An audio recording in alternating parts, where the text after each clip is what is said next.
I found that nothing in life is worthwhile unless you take risks. Nothing.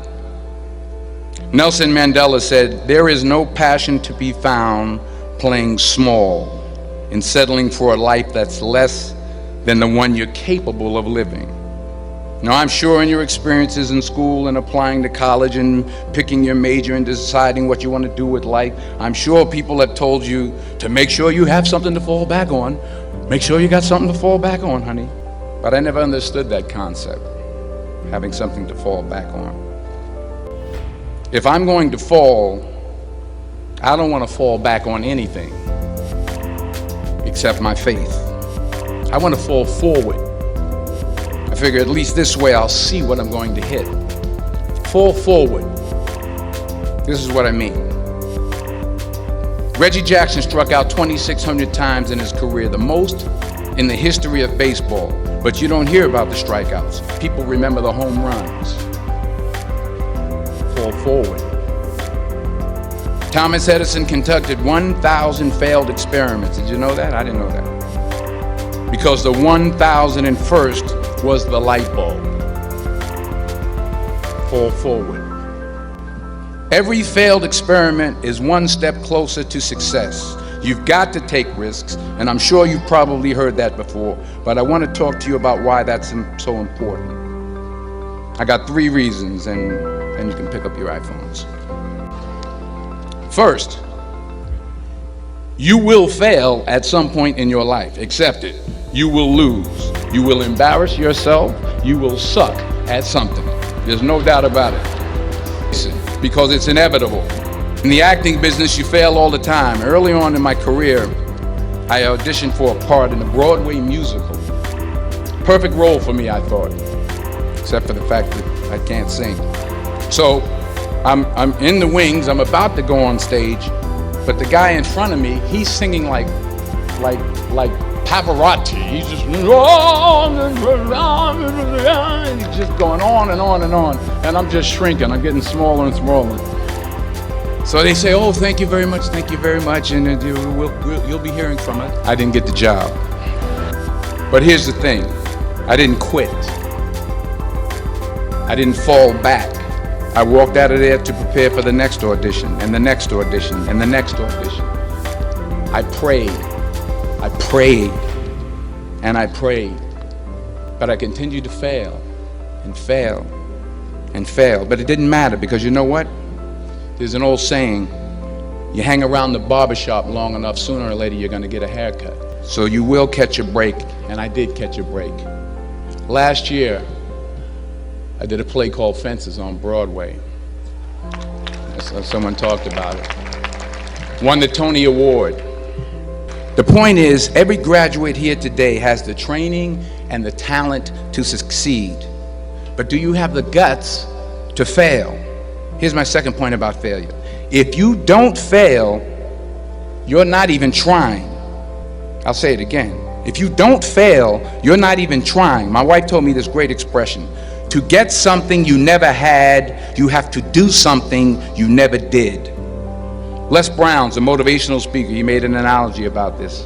He says, imagine you're on your deathbed, and standing around your deathbed are the ghosts representing your unfulfilled potential. The ghost of the ideas you never acted on. The ghost of the talents you didn't use. And they're standing around your bed, angry, disappointed, and upset. They say, we came to you because you could have brought us to life, they say. And now we have to go to the grave together. So I ask you today, how many ghosts are going to be around your bed when your time comes? All right, now here's my last point about failure. Sometimes it's the best way to figure out where you're going. Your life will never be a straight path. I began at Fordham University as a pre-med student. I took a course called cardiac morphogenesis. I still can't say it. Cardiac morphogenesis. I couldn't read it. I couldn't say it. I sure couldn't pass it. So then I decided to go into pre-law, then journalism. And with no academic focus, my grades took off in their own direction. Yeah, down. I was a 1.8 GPA one semester, and the university very politely suggested that it might be better to take some time off. I was 20 years old. I was at my lowest point. And then one day, and I remember the exact day, March 27th, 1975, I was helping my mother in her beauty shop. My mother owned a beauty shop up in Mount Vernon. And there was this older woman who was considered one of the elders in the town. And so she finally took the dryer off her head and she said something I'll never forget. First of all, she said, "Somebody give me a piece of paper. Give me a piece of paper."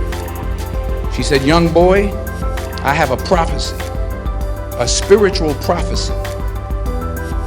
She said, "You are going to travel the world and speak to millions of people." Now, mind you, I'm 20 years old. I'm flunked out of school. In fact, like a wise ass, I'm thinking to myself, maybe she's got something in that crystal ball about me getting back into school next fall. But maybe she was on to something, because later that summer, while working as a counselor at the YMCA camp in Connecticut, we put on a talent show for the campers. And in the years that followed, just as that woman prophesied, I have traveled the world and I have spoken to millions of people through my movies. Because taking risk is not just about going for a job. It's also about knowing what you know and what you don't know. It's about being open to people and to ideas.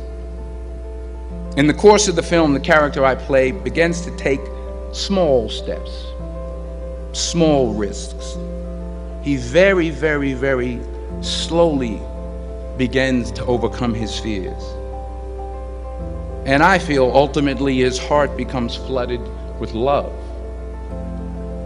And I can't think of a better message as we send you off today. To not only take risks, but to be open to life, to accept new views, and to be open to new opinions, to be willing to speak at a commencement at one of the best universities in the country, even though you're scared stiff. While it may be frightening, it will also be rewarding. Because the chances you take, the people you meet, the people you love, the faith that you have, that's what's going to define you. Remember this: fall forward. Where you been? Running from things that you know, just trying to find where to live.